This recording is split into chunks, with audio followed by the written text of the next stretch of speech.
BJP প্রার্থীর প্রচারে উত্তেজনা, কটূক্তি ও প্রার্থীর গাড়ি আটকানোর অভিযোগ।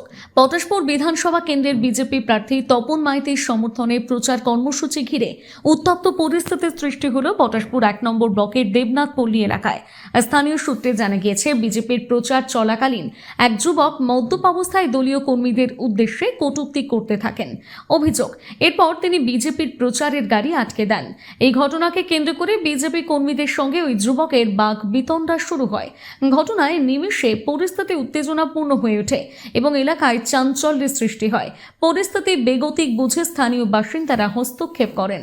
বর্তমানে এলাকায় পরিস্থিতি স্বাভাবিক থাকলেও চাপা উত্তেজনা রয়েছে বলে জানা যায়। পটাশপুর থেকে সৈকত মাইতির রিপোর্ট, সানন্দা নিউজ।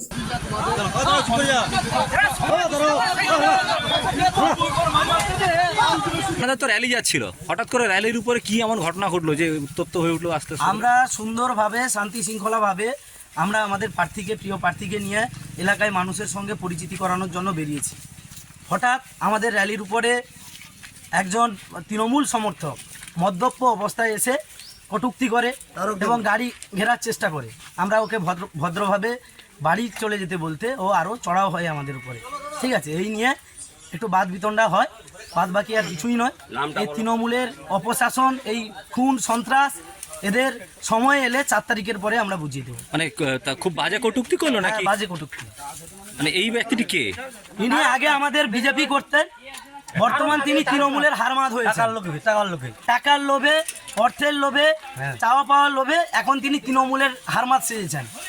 আমরা 4 তারিখের পরে ওনার সঙ্গে সঠিকভাবে ভদ্র আচরণ করে বোঝাপড়া করব।